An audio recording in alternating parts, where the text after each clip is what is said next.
Hello friends, welcome to my Golu career coaching पर आपका फिर से स्वागत है। देखिए, हम आपको केमिस्ट्री का चैप्टर नंबर 1 का रासायनिक समीकरण एवं अभिक्रिया चैप्टर नंबर 1 जो है रासायनिक अभिक्रिया एवं समीकरण का पहले हम आपको ऑब्जेक्टिव बता देते हैं। उसके बाद हम आपको सब्जेक्टिव बताएंगे ताकि आपको जल्द से जल्द आपको सब्जेक्टिव भी समझ जाइएगा, उतना याद करने की ज़रूरत आपको नहीं पड़ेगी। आइए हम पहले रासायनिक अभिक्रिया एवं समीकरण चैप्टर नंबर 1 केमिस्ट्री का ऑब्जेक्टिव देखते हैं। आइए फ्रेंड्स, हम आपको बताते हैं। देखिए, पहला नंबर क्वेश्चन है, चीनी का रासायनिक सूत्र है। देखिए, यहाँ पर लिखा है आंसर में चीनी का रासायनिक सूत्र C12H22O11। ठीक है फ्रेंड्स। फिर दूसरा नंबर क्वेश्चन है, सल्फ्यूरिक अम्ल का रासायनिक सूत्र है, तो H2SO4 हो जाएगा फ्रेंड्स। देखिए फ्रेंड्स, आप हमें सपोर्ट करिए कि जल्द से जल्द हम एक स्टैंड और एक बोर्ड खरीद सकें ताकि हम आपको लाइव भी आके कुछ बताएं। हम देखिए अकेले पकड़ते हैं और अकेले बताते हैं तो थोड़ा कठिनाई होता है फ्रेंड्स, तो आप हमें सपोर्ट करिए फ्रेंड्स। देखिए हम बताते हैं आगे। नाइट्रोजन डाइऑक्साइड के धुएं का रंग होता है तो भूरा होता है। क्या होता है? भूरा। फिर देखिए चौथा नंबर क्वेश्चन, निम्नलिखित में से कौन समीकरण संतुलित नहीं है? ठीक है ना, ये जो है संतुलित नहीं है। लिखा है PbNO3 arrow PbO plus NO2O2। ठीक है, देखिए ये क्वेश्चन इम्पोर्टेंट है एग्ज़ाम के लिए। क्या बोल रहा है? खड़िया का रासायनिक सूत्र CaCO3। देखिए फ्रेंड्स, खड़िया पूछे चाहे चूना पत्थर पूछे चाहे संगमरमर पूछे, इसी का यही सूत्र होगा। तीनों इसी का सूत्र होता है। ठीक है ना फ्रेंड्स, CaCO3 आप लोग नोट कर लीजिए। खड़िया बोले चाहे संगमरमर बोले चाहे चूना पत्थर बोले, तीनों का ही होगा अनुसूत्र रासायनिक सूत्र CaCO3। अगला क्वेश्चन है, ग्लूकोज का रासायनिक सूत्र निम्नलिखित में कौन है? क्या हो जाएगा? C6H12O6। अगला क्वेश्चन देखिए, कली चूना का रासायनिक सूत्र क्या है? क्या होगा? CaO। ठीक है फ्रेंड, आगे देखिए, निम्नांकित में कौन रासायनिक समीकरण संतुलित हैं? तो ये हो जाएगा Zn प्लस H2SO4। ठीक है ना, एरो ZnSO4 प्लस H2, ये संतुलित हैं। 9 नंबर देखिए, प्रकृति में ऑक्सीजन का संतुलन कैसे बना रहता है? इसका उत्तर होगा प्रकाश संश्लेषण द्वारा। ठीक है फ्रेंड्स, आगे क्वेश्चन देखिए 10 नंबर क्वेश्चन, समीकरण CaCO3 ये क्या है? ठोस है, इस वजह से लिखा है S। उष्मा देकर CaO प्लस CO2 किस प्रकार की अभिक्रिया है? देखिए फ्रेंड्स, ये वियोजन अभिक्रिया है, क्योंकि इसमें एक पदार्थ टूटकर दो या दो से अधिक पदार्थ का निर्माण करता है। ये वियोजन है, संयोजन नहीं। ठीक है ना फ्रेंड्स, ये वियोजन अभिक्रिया हो जाएगा इसका सही आंसर। ठीक है ना फ्रेंड्स, क्वेश्चन उतार लीजिएगा आप लोग। देखिए अगला क्वेश्चन है, नीचे दी गई अभिक्रिया में कौन सा कथन सही है? ये जो है 2Cu प्लस O2 बराबर एरो 2CuO, इसमें क्या हो रहा है? कॉपर का ऑक्सीकरण हो रहा है। कॉपर Cu, कॉपर का ऑक्सीकरण हो रहा है, इसलिए इसका सही हो जाएगा कॉपर का ऑक्सीकरण। देखिए 12 नंबर क्वेश्चन, निम्न में से कौन अवकारक है? तो H2S ये अवकारक हैं। 13 नंबर क्वेश्चन देखिए, CuO plus H2 arrow Cu plus H2O किस प्रकार की अभिक्रिया है? ये क्या है? रेडॉक्स अभिक्रिया है। देख रहे हैं ना, यहाँ ऑक्सीजन का अदला बदली हो गया। इसका परिभाषा आप जानते हैं? इसका परिभाषा, रेडॉक्स अभिक्रिया का परिभाषा होता है वैसी अभिक्रिया जिसमें एक अभिकारक उपचयित तथा दूसरा अभिकारक अपचयित हो, तो ऐसी अभिक्रिया को ही रेडॉक्स अभिक्रिया कहते हैं। इसमें देखिए ऑक्सीजन का क्या हो गया? अदला बदली हो गया। हम देखिए 14 नंबर क्वेश्चन, साग सब्जियों का विघटित होकर कंपोस्ट बनना किस प्रकार की अभिक्रिया है? क्या हो जाएगा? उष्मा क्षेपी हो जाएगा। इसका आंसर क्या हो जाएगा? उष्मा क्षेपी हो जाएगा। ठीक है ना। अब देखिए 15 नंबर क्वेश्चन, उपचयन वह प्रक्रिया है जिसमें क्या होता है? ऑक्सीजन का योग होता है, हाइड्रोजन का वियोग होता है, इलेक्ट्रॉन का त्याग है। इनमें सभी ऑप्शन सही है, तीन में सभी हो जाएगा। ठीक है फ्रेंड्स, अब आगे देखिए 16 नंबर क्वेश्चन। 16 नंबर क्वेश्चन कह रहा है Na2SO4। ठीक है ना, AQ का मतलब है जलीय विलयन प्लस BaCl2, ये भी AQ मतलब जलीय विलयन।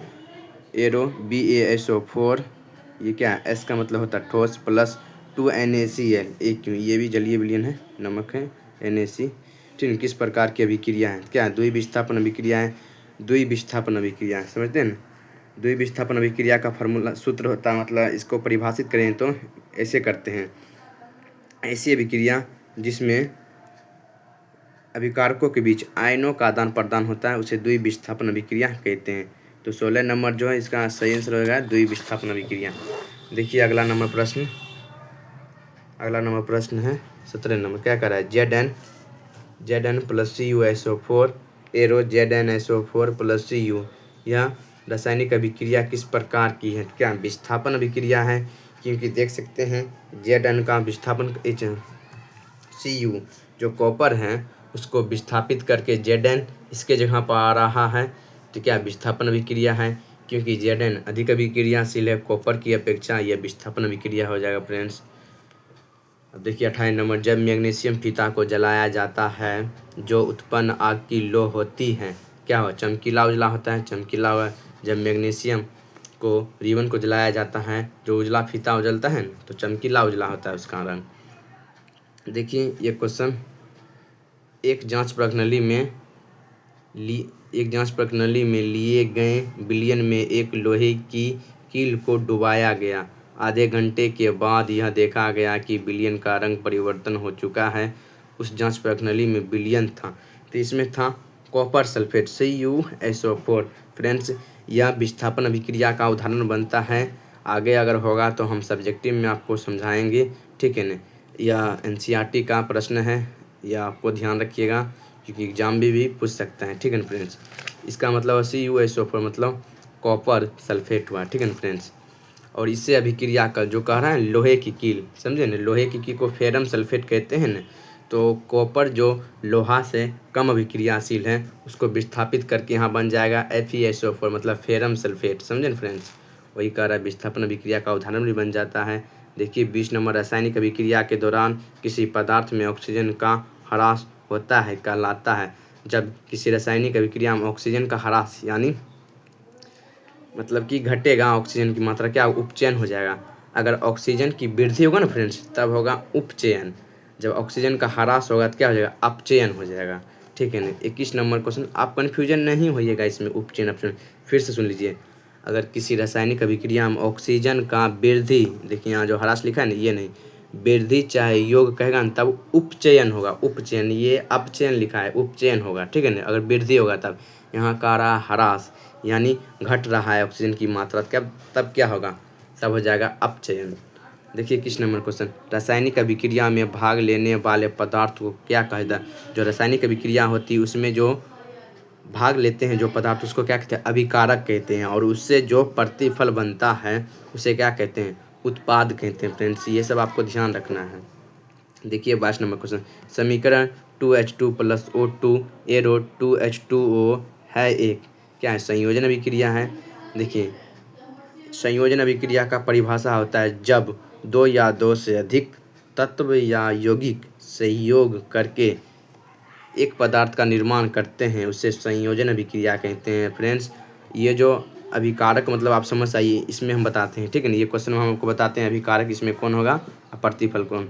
जैसे देखिए फ्रेंड्स, ये और ये, ठीक है ना, ये और ये अभिकारक हो गया और ये जो बना ये उत्पाद हो गया, क्योंकि रासायनिक अभिक्रिया में ये दोनों भाग ले रहे हैं और बना रहे हैं क्या, 2H2, तो ये उत्पाद हो जाएगा, ये अभिक्रिया हो जाएगा अभिकारक।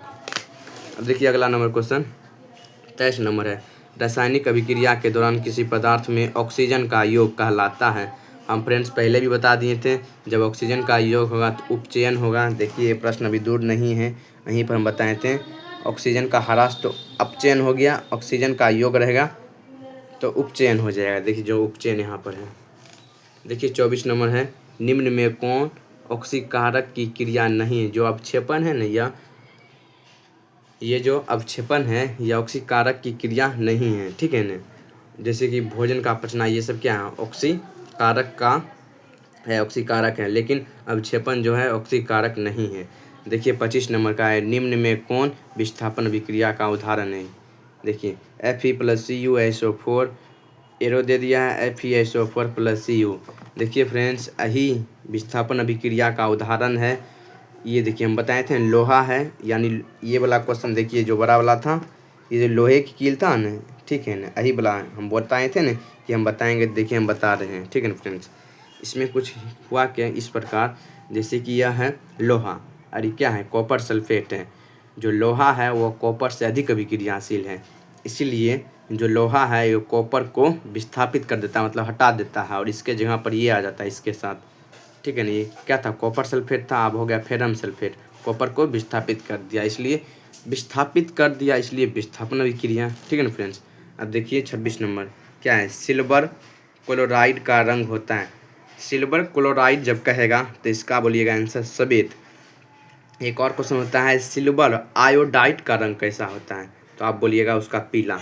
यहाँ कह रहा है सिल्वर क्लोराइड का रंग होता है तो सफ़ेद बोलिएगा, ठीक है ना फ्रेंड्स। अब देखिए 27 नंबर क्वेश्चन, अभिक्रिया CaO+H2O एरो CaOH का होल ट्वाइस किस प्रकार की अभिक्रिया है, तो यह हो जाएगा संयोजन अभिक्रिया, क्योंकि यह क्या है, कार्बन डाइऑक्साइड है या जल है, संयोग करके क्या बनाया, बुझा हुआ चूना, ठीक है ना, बुझा हुआ चूना CaOH का होल ट्वाइस, ठीक है ना, ये संयोजन अभिक्रिया हो जाएगा। देखिए 28 नंबर क्वेश्चन है, सिल्वर आयोडाइड का रंग कैसा होता है, देखिए पीला। हम अभी आपको समझा रहे थे, यहाँ सिल्वर क्लोराइड है और आयोडाइड बोलेगा तो उसका पीला बोलिएगा, ठीक है ना फ्रेंड्स। ये दोनों क्वेश्चन आप लोग याद रखिएगा, ठीक है ना फ्रेंड्स। अब देखिए 29 नंबर क्वेश्चन कह रहा है, निम्नांकित में कौन सा युग्म एकल विस्थापन अभिक्रिया प्रदर्शित करता है, तो AgNO3 एवं Cu ये दोनों जो है एकल विस्थापन अभिक्रिया प्रदर्शित करता है, आप इसको याद कर लीजिएगा। इसका मतलब क्या जानते हैं फ्रेंड्स, AgNO3 यह हुआ सिल्वर नाइट्राइट, ठीक है, सिल्वर नाइट्राइट।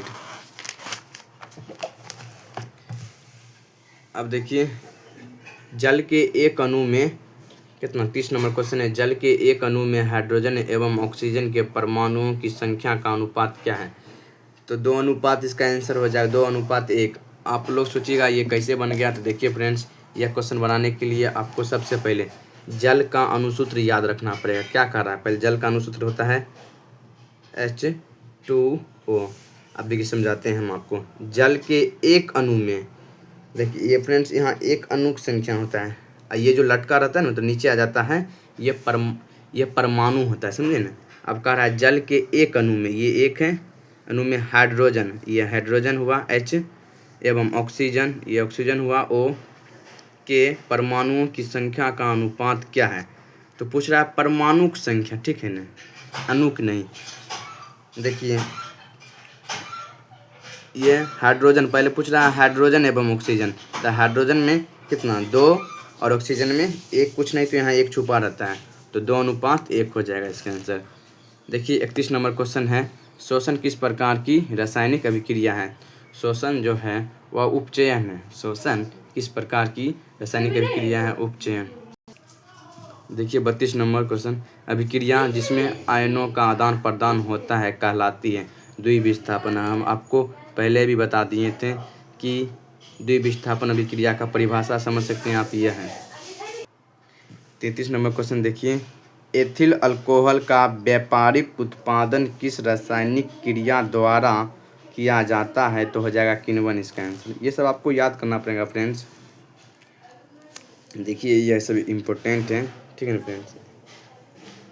देखिए 34 नंबर क्वेश्चन, निम्नलिखित अभिक्रियाओं में से कौन अपघटन अभिक्रिया का एक उदाहरण है, तो 2KClO3 एरो KCl+3O2, ठीक है ना, ये हो जाएगा इसका आंसर, सही आंसर। अब देखिए 35 नंबर, वह अभिक्रिया जिसमें उत्पादन के बनने के साथ साथ उष्मा भी उत्पन्न होती है कहलाती है, तो उष्माक्षेपी। देखिए आपको यह फार्मूला इसका ये भी हो गया, ठीक है ना, परिभाषा उष्माक्षेपी अभिक्रिया का परिभाषा, वह अभिक्रिया जिसमें उत्पाद के निर्माण के साथ या बनने के साथ, उत्पाद के बनने के साथ उष्मा भी उत्पन्न होती है, उसे उष्माक्षेपी अभिक्रिया कहते हैं।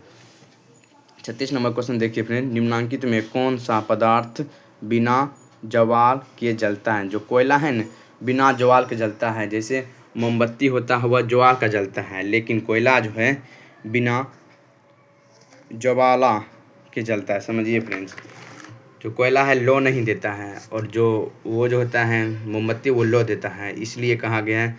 फ्रेंड्स, अगर आपको अच्छा लगा होगा वीडियो तो अपने दोस्तों में भी शेयर करें, ठीक है ना, अपने दोस्तों में भी शेयर करें, और एक लाइक तो प्लीज़ करें भाई, और इसको शेयर भी करें। फ्रेंड्स देखिए, मैं अपना हाथ से ही पकड़ के बनाते हैं, मेरे पास स्टैंड नहीं है, हम खरीदेंगे ऐसा बात नहीं है, और मेरे पास बोर्ड भी नहीं है, ये दोनों चीज़ हम खरीदेंगे। अगर आप कुछ सपोर्ट कर सकते हैं तो हम आपसे कहेंगे, निवेदन करते हैं कि इस सेशन को ज़्यादा से ज़्यादा अपने दोस्तों में भी शेयर करें, ठीक है ना। और उसके बाद हम आपको पूरी तरीक़ा से मदद करेंगे। क्लास 10th के अगर आप छात्र हैं तो हम अभी से लेके एग्ज़ाम तक आपका सपोर्ट करेंगे। बस शर्त है आप चैनल को सब्सक्राइब किए रहिए, और मेरा इंस्टाग्राम भी चैनल है, लिखिएगा Instagram ID Golu career coaching, हम लिख देते हैं, ठीक है ना फ्रेंड्स, हम लिख देते हैं, आप लोग देख लीजिएगा।